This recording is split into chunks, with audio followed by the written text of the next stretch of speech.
L'antipsychologisme du modernisme change de fonction. Jadis prérogative d'une avant-garde qui se rebellait autant contre le Jugendstil que contre le réalisme de l'intériorité, il fut entre-temps socialisé et mis au service du statu quo.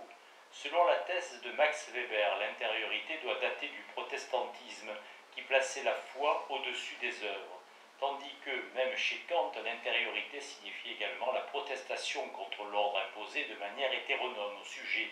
Elle s'accompagnait dès l'origine d'une indifférence envers cet ordre, disposition à la laisser comme elle est et à lui obéir. C'était conforme au fait que l'intériorité provenait du processus du travail. Elle devait cultiver un type anthropologique qui, par devoir et quasi volontairement, accomplisse le travail salarié dont a besoin le nouveau mode de production et auquel le contraignent les rapports sociaux de production. Conséquence de l'impuissance croissante du sujet étant pour soi, l'intériorité s'est totalement changée en idéologie, illusion d'un royaume intérieur où la majorité silencieuse puise sa compensation de ce qui est refusé par la société. Elle devient ainsi de plus en plus vague, privée de tout contenu. L'art aimerait mettre un terme à ce compromis, mais il n'est guère possible de lui enlever ce moment d'intériorisation. Benjamin disait un jour qu'il se moquait bien de l'intériorité. Il visait ainsi Kierkegaard et la philosophie de l'intériorité qui se réclame de lui, dont le nom aurait été aussi étranger aux théologiens que le terme d'ontologie. Benjamin pensait à la subjectivité abstraite qui tente, impuissante, de s'ériger en substance. Mais sa réflexion est aussi peu la vérité que l'est le sujet abstrait. L'esprit, et même si c'est celui de Benjamin, doit entrer en soi pour pouvoir nier l'en-soi. On pourrait démontrer cela esthétiquement par l'opposition de Beethoven et du jazz, envers lequel plus d'une oreille de musicien commence déjà à devenir sourde. Beethoven est modifié et pourtant définissable, l'expérience totale de la vie extérieure qui se répète intérieurement, tout comme le temps, médium de la musique, et le sens intime. La pop musique, dans toutes ses versions, se situe en deçà de cette sublimation, stimulant, somatique et en même temps vis-à-vis de l'autonomie esthétique, régressive.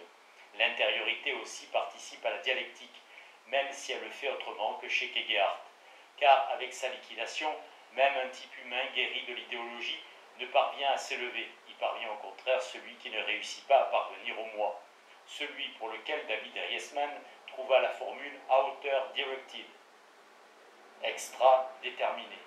Il s'ensuit qu'un reflet réconciliant est projeté sur l'intériorité dans l'art. En fait, l'accusation d'hérésie portée contre les œuvres radicalement expressives, auxquelles est reproché un prétendu romantisme tardif, excessif, fait les beaux jours de ceux qui radotent autour de la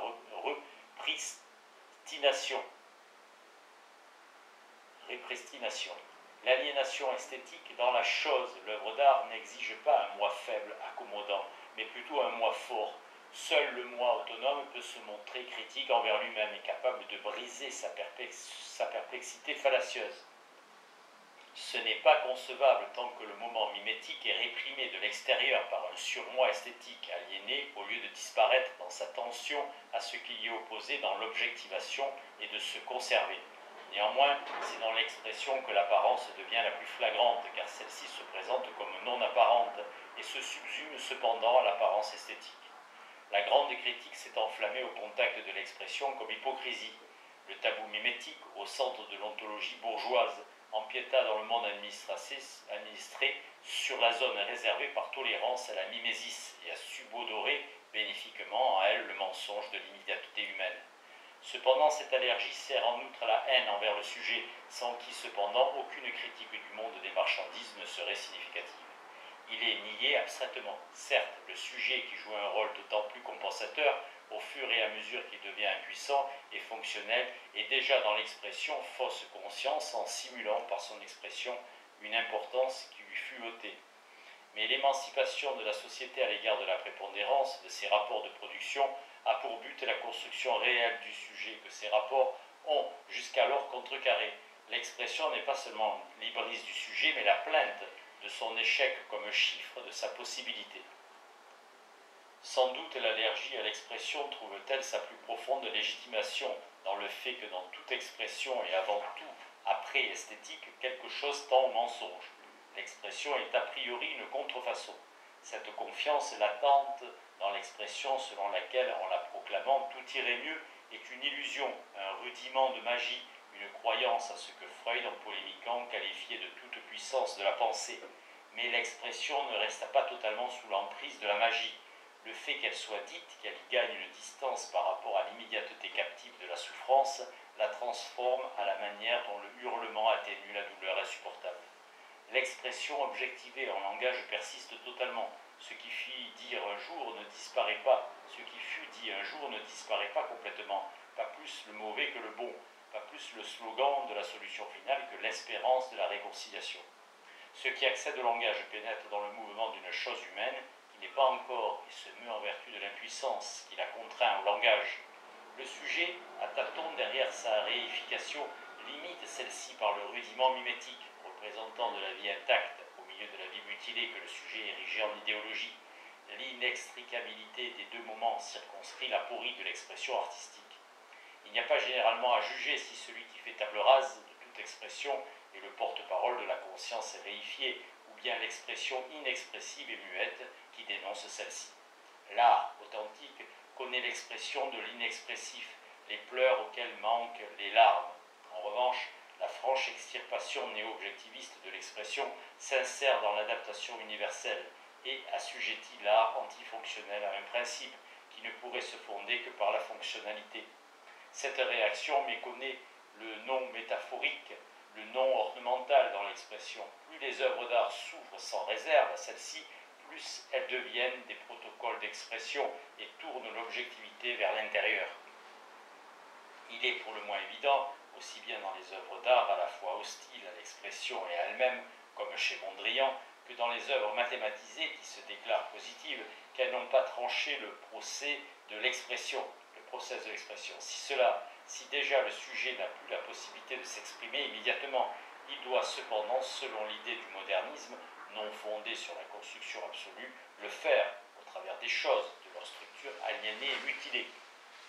Caractère énigmatique, contenu de vérité métaphysique. Critique et salut du mythe. L'esthétique ne doit pas comprendre les œuvres d'art comme des objets herméneutiques. Ce qu'il faudrait saisir dans la situation présente, c'est leur inintelligibilité. Ce qui, sous forme de clichés, se livre au slogan de manière absurde et sans résister, ne pourrait être récupéré que par une théorie qui penserait sa vérité. Il n'y a pas lieu de le distinguer de la spiritualisation des œuvres d'art comme constituant son contrepoint. Celui-ci, selon l'expression hegelienne, est leur éther, c'est-à-dire l'esprit lui-même dans son omniprésence. Ce n'est pas une intention de l'énigme, car en tant que négation de l'esprit dominateur de la nature, l'esprit des œuvres d'art n'apparaît pas comme esprit. Il s'illumine dans ce qui lui est opposé, dans la matérialité, et ce n'est pas dans les œuvres les plus spirituelles qu'il est le plus présent. L'art puise son salut dans l'acte par lequel l'esprit se projette en lui, et ce n'est pas par réversion qu'il reste fidèle au frisson.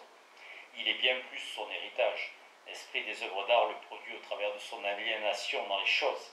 L'art participe ainsi, selon la loi de Lofglarung, au mouvement réel de l'histoire, de sorte que ce qui jadis sembla être la réalité émigre dans l'imagination en vertu de la conscience de soi du génie et y subsiste en prenant conscience de sa propre irréalité.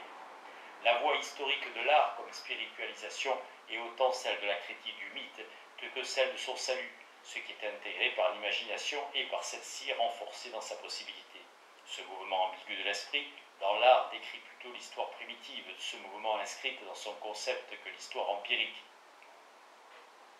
Le mouvement incessant de l'esprit vers ce qu'il fut retranché témoigne dans l'art en faveur de ce qui fut perdu à l'origine. Le mimétique et le nier. La mimésis dans l'art, c'est le spirituel, le pré-spirituel, le contraire de l'esprit, et en retour ce dont à partir de quoi il s'illumine. L'esprit est devenu dans les œuvres d'art principe de construction, mais il nous suffit à son télos que là où il s'élève à partir de ce qui attend d'être construit, des impulsions mimétiques s'intègrent à elles au lieu de s'imposer d'une manière autoritaire. La forme n'objectivise les différentes impulsions que lorsqu'elle essuie là où elles conduisent d'elles-mêmes. Cela seul constitue la participation de l'œuvre d'art à la réconciliation. La rationalité des œuvres d'art ne devient esprit que lorsqu'elle disparaît dans ce qui lui est diamétralement contraire. La divergence du construit et du mimétique mimétique, dont aucune œuvre d'art ne s'accommode vraiment, qui est en quelque sorte le péché originel de l'esprit esthétique, trouve son corrélatif dans l'élément du niais et du clownesque, que certaines œuvres, même parmi les plus importantes, renferment encore en elles, et une part importante de leur fonction consiste à les camoufler. Le manque d'observance de ce phénomène par le classicisme provient du fait qu'il rejette ce moment. L'art doit s'en méfier. Par sa spiritualisation au nom de l'autonomie, cette niaiserie ne peut que brutalement s'accentuer. Plus sa structure propre, du fait de son exactitude, ressemble à une structure logique, plus la différence de cette logicité avec la logicité qui agit de l'extérieur devient manifestement la parodie de celle-ci.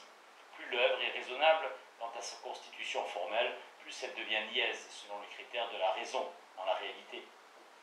Cependant, sa niaiserie constitue également une part de process à l'encontre de cette rationalité, de procès à l'encontre de cette rationalité, contre le fait que devenue sa propre fin, au sein de la praxis sociale, cette rationalité se change en irrationnel et en aberration, prend le moyen pour fin.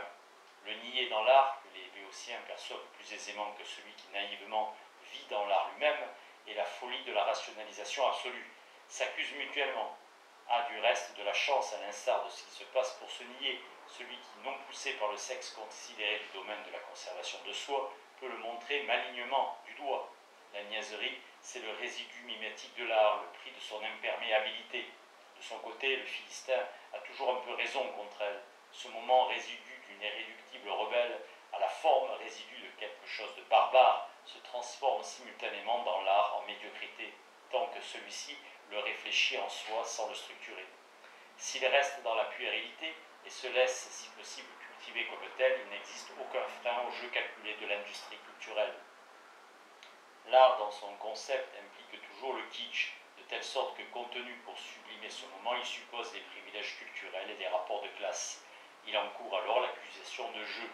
Toutefois, les moments de niaiserie dans les œuvres d'art sont très proches de leur couche non intentionnelle, et pour cette raison constituent dans les grandes œuvres leur secret. Des sujets insensés comme ceux de la flûte enchantée et du Freischütz ont, grâce au médium de la musique, plus de contenu de vérité que l'anneau de Nibelungen, qui risque le tout pour le tout avec une conscience sérieuse. Dans l'élément clownesque, l'art se souvient avec satisfaction de la préhistoire dans le monde primitif animal. Les singes anthropomorphes du zoo exécutent en commun ce qui ressemble à des actes clownesques.